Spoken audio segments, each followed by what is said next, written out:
Welcome back, guys. Before we start, please make sure to like, subscribe, and share this video with your friends and family. Also, can you please tell me from where you're watching? Thanks. Okay, so let me tell you about the one time I genuinely thought I was gonna die.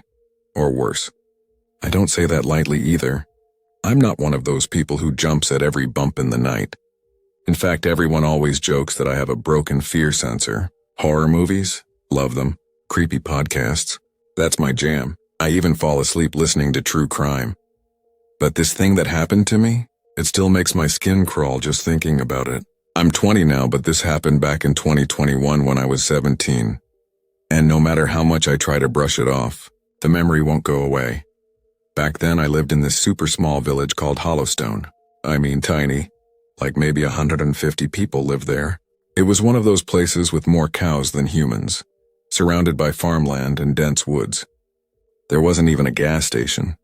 The nearest real town, Ridgewood, was about 5 miles away, and that's where my best friend and neighbor since childhood, Lily, had moved with her family. Lily and I were practically siblings.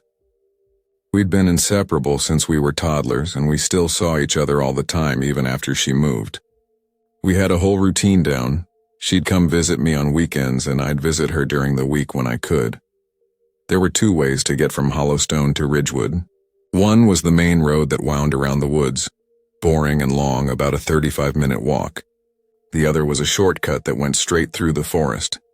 That path cut the trip down to 20 minutes tops. Of course, the shortcut was creepy even during the day, but at night, it was straight out of a horror movie. So one night in January, I decided to take the shortcut to Lily's house. It was around 9:15 p.m., cold, dark, and quiet. The sky was clear and the moon was out, but once you stepped into those woods, the moonlight pretty much disappeared. The path was lined with these super tall hedges and twisted trees that looked like skeleton arms when the wind blew. I was wearing gray joggers, a hoodie, and this ridiculously thick coat my aunt got me for Christmas. I remember because that coat basically turned me into a walking oven. Still, I thought, hey, new year, new me, and decided I'd jog the whole way to burn some of that holiday junk food off. That was mistake number 1. About 10 minutes in, I was sweating like crazy and totally out of breath. My coat felt like it weighed 50 pounds. I finally stopped at this little clearing where there's an old wooden bench.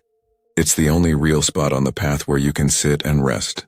I took off my hoodie and tied it around my waist while catching my breath, and that's when I noticed something. I'd been listening to music on my phone while I ran, some upbeat playlist, to keep me moving. But I paused it so I could hear myself breathe. Everything around me was dead silent. No birds, no wind, not even crickets. Then I heard it, a soft, scratchy rustling coming from the bushes right next to the bench. At first I thought, okay, maybe it's a raccoon or something. But then I looked, and I swear to you there was someone crouched in the bushes. I couldn't see their face, it was too dark. But I saw their shape. They were crouched super low, like squatting down like a frog, and their arms were raised with their hands out, fingers spread wide like claws. It was the way little kids pose when they pretend to be monsters. But this wasn't a kid. This person didn't move, not an inch. Just crouched there in the shadows, completely silent, hands up like they were frozen mid-attack or something. For a second, I didn't move either. I just stood there staring, trying to figure out if my brain was playing tricks on me. Then pure panic hit me like a truck. I grabbed my hoodie, didn't even try to put it on, and bolted. Full-on sprint, faster than I've ever run in my life. Branches were slapping my face, my chest was burning, and my boots kept slipping in the mud. But I didn't stop. I didn't look back. I just ran until I reached Lily Street and saw her porch light. I basically crashed into her front door, pounding on it until she opened up. She saw my face and immediately knew something was wrong. I was pale, shaking, and probably looked like I'd just seen a ghost. I told her what happened, and her reaction made it even worse, because she believed me. No jokes, no teasing. Just wide eyes and a quiet, "That's messed up."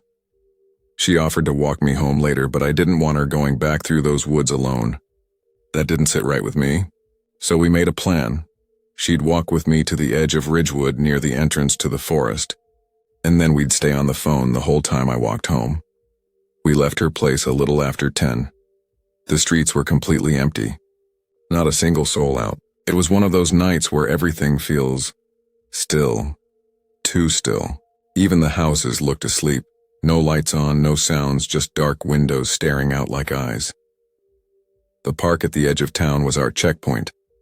It had a couple of swings, a slide, and one of those old merry-go-rounds that creak even when no one's on them. She walked me there, gave me a hug, and reminded me to keep her on speaker the whole way back.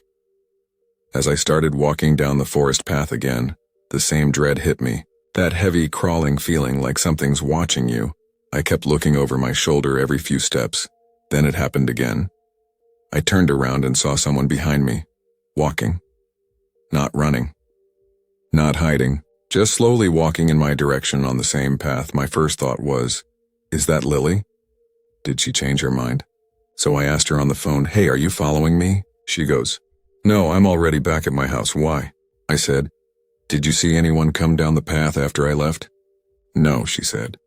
It was completely empty when I walked home. My stomach dropped. I started running again just like before. This time I didn't stop until I got to the first street light on the Hollowstone side. I stood under that flickering lamp, chest heaving, and finally turned around. The path behind me? Empty, no footsteps, no voices, nothing, but the feeling didn't go away. That weight pressing down on me like invisible eyes locked on my back. I ran the rest of the way home, slammed the door, and locked every single bolt. I didn't sleep that night. The next day, Lily texted me something that made my blood turn to ice. She remembered a weird story from a few months before. She and another friend had walked past that same park late at night. It was almost midnight. And they saw a man, completely alone, sitting on the tire swing. Just sitting there, not moving, not talking. Staring straight ahead into the darkness. She said the way he sat there gave her chills. That's when we both realized something. Maybe it wasn't just some creep in the woods. Maybe it was something else. Something that lives out there. Now I don't walk that path anymore, ever. If I need to get to Ridgewood and it's dark out, I either wait until morning or ask someone to drive me. And if I have to go, I run the whole way and never stop. Not even for a second. Sometimes late at night I still think about it. That crouched figure in the bushes, the way it held its hands like claws, perfectly still. The silent footsteps behind me. The man on the tire swing. I don't know what I saw that night. I don't want to know, but I do know this. There's something in those woods and it's still out there. This happened to me and my best friend Maddie back in the summer of 2017. We were both 22 at the time. My older brother Lucas was getting married in this quiet little town called Millbrook, out in the hills of Oregon. Real storybook stuff. Rolling fields, wide open skies, and trees as tall as apartment buildings. The wedding was at this old winery that had been converted into an event venue, complete with fairy lights, wine barrels turned into tables, and a big red barn that looked straight out of a movie set. Everything was beautiful. The ceremony was sweet and emotional. The food was amazing, and I'd had, let's just say, more than a couple glasses of wine. I wasn't sloppy or anything, just buzzed enough to be feeling good, floating through the night like I didn't have a single worry in the world. By around 10 p.m., the music inside the barn was thumping. The dance floor was packed and people were getting a little wild. Maddie and I had been dancing for a while, but it started getting hot and way too crowded. She tugged on my arm and said, let's go get some air. Maybe check out the vineyard? Sounded like a great idea at the time. We slipped out a side door into the cool night air. The stars were insane, clear as anything, like someone had spilled glitter across the sky. The estate was huge, at least a few hundred acres, with barely any fences or lighting once you got past the reception area. We wandered down a gravel path that led away from the barn and into the open fields. I remember how quickly the sounds of the party faded. 1 minute we were surrounded by music and laughter, and the next it was like someone had pressed the mute button. We could still hear little bits of sound drifting on the wind, but it felt far away, like a memory more than anything real. The night was quiet. Too quiet, the kind of quiet that makes your ears ring. About 5 minutes into our walk, we saw something strange. Off in the distance, way past the vines and near the edge of the woods, was this bright white light. It wasn't a normal kind of light. Didn't flicker like a campfire, didn't beam like a flashlight. It just glowed, hovering about 30 feet off the ground right at treetop level. It looked totally out of place in the middle of nowhere. Maddie stopped walking and grabbed my arm. "What is that?" "No idea," I said. "Maybe some weird wedding decoration?" But even as I said it, I didn't believe it. Who strings up a giant glowing orb in the middle of the woods? We stared at it for a few more seconds before Maddie said, "I don't like this. It feels off," I tried to joke. "Maybe it's aliens, or a ghost wedding happening at the same time as Lucas's." She didn't laugh. Neither did I, really. We turned to head back toward the barn, but then I heard something. A dry crunch in the woods to our left. Like someone stepping on dead leaves. I froze. It wasn't just one step. It was steady. Crunch, crunch, crunch. Whoever or whatever it was, they were moving slowly right alongside us, staying hidden in the trees. I whispered, "Did you hear that?" Maddie didn't say anything, but her grip on my arm got tighter. I turned my head slightly and scanned the trees, and then I saw them. 2 figures, both in black hoodies, standing maybe 20 feet into the woods. They weren't moving now, just standing there completely still. Like statues. I couldn't see their faces, just the dark shapes of their bodies, partially hidden by the trees. But I knew they were watching us. I felt it, they hadn't made a sound. Not one single noise until that crunch. I didn't want to panic Maddie, so I said as calmly as I could, "Let's head back. I think they're doing cake soon." She didn't argue. We turned around and started walking fast, but not so fast that it looked like we were running away. That's when I looked back and my stomach dropped. The 2 figures had turned too. They were walking in the woods, still keeping pace with us. Same distance, same silence, staying in the shadows just out of reach of the moonlight. It didn't make sense. We hadn't seen any other guests come out this way. No parked cars, no houses nearby. And this wasn't the kind of area you just stumble into. These guys had to have been out there on purpose, watching, waiting. The road felt like it stretched on forever. The barn lights were nowhere in sight. I tried to act normal, talking loudly to Maddie like we were still having fun. "I bet Lucas is already embarrassing himself with the best man speech," I said. "Bet he's crying already." I hoped the voices would help, that whoever was following us would think, "Oh, people are expecting them. They'll be missed." Halfway back, Maddie leaned close and whispered, "I think someone's following us." "I know," I whispered back. "Just keep walking." We didn't look back after that. Eventually, finally, we saw the glow of the string lights coming from the barn. And as we got closer, the woods ended and the figures didn't follow us into the open. They just stopped, faded into the dark. We stepped back into the barn like nothing happened.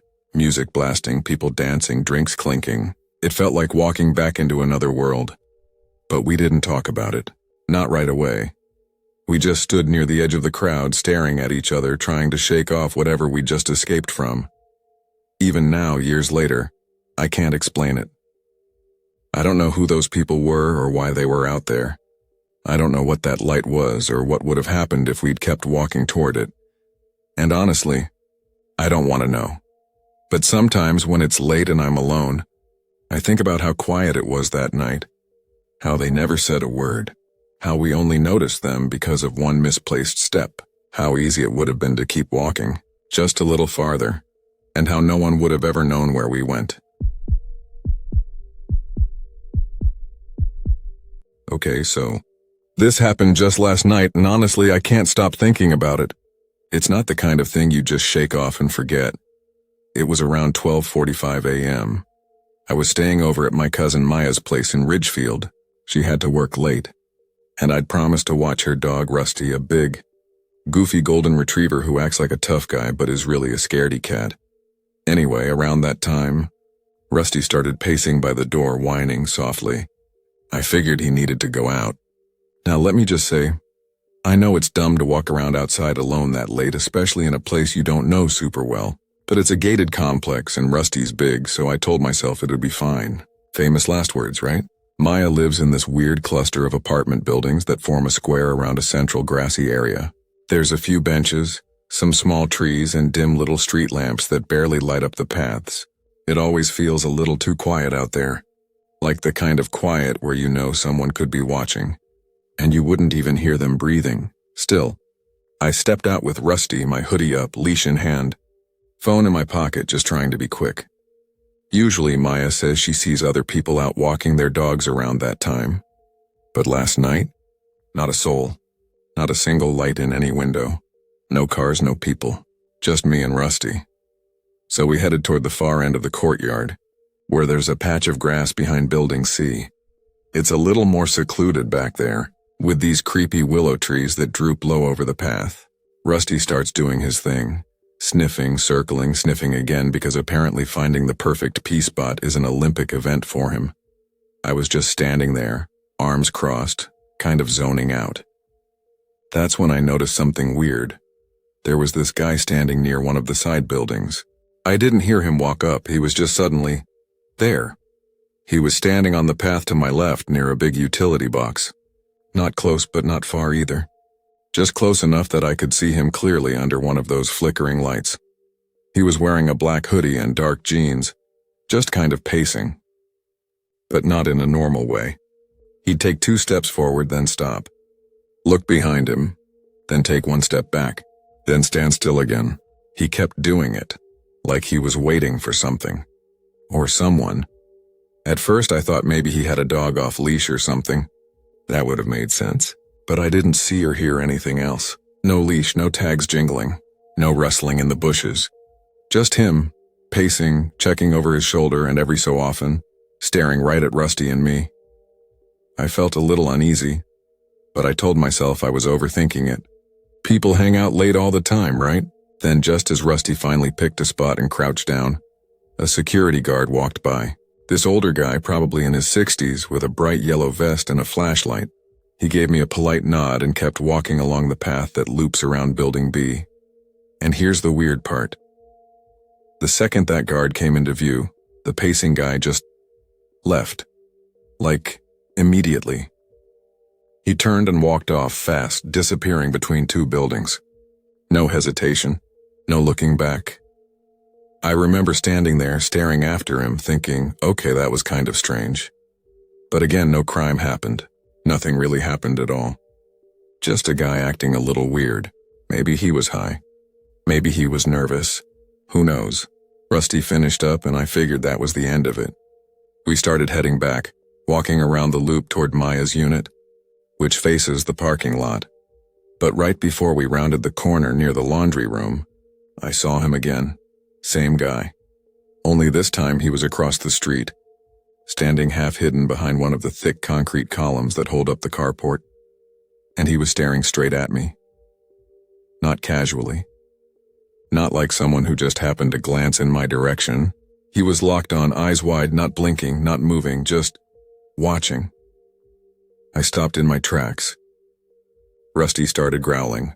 That low, nervous growl he does when he's not sure what to do. The guy didn't move, didn't even shift his weight. His body was turned slightly toward the lot, but his whole head was twisted toward me. His face was pale, and even from that distance I could see how weirdly calm he looked, like he'd been expecting me. I thought maybe he'd pull out his phone, maybe pretend he wasn't watching me. But nope, he didn't flinch, just kept staring. There was a narrow street between us, barely wide enough for 2 cars, and I suddenly felt very, very visible. So I did the only thing I could think of. I crossed to the opposite sidewalk, moving slowly, trying not to make it obvious I was freaked out. But my heart was pounding. Rusty kept glancing back, ears low. Every few steps I turned to look, and every time the guy was still there. Same position, same stare, still behind that concrete pillar like he was waiting for something to happen. And you know what made it worse? He never blinked, not once. His body didn't shift. His arms didn't move. His mouth stayed shut. Just those eyes locked on me the whole way around. I picked up the pace, practically dragging Rusty the last block back to Maya's. I fumbled the keys, slammed the door behind us, and locked every bolt.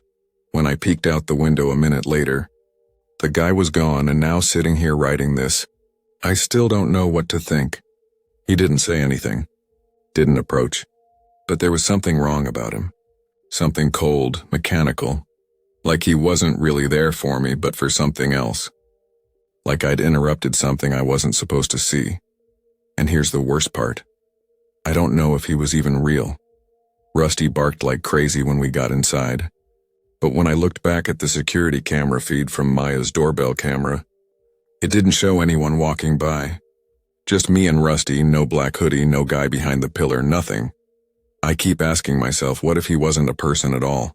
What if I walked right past something I wasn't meant to notice? I haven't slept since. And I don't think I'll ever walk Rusty that late again.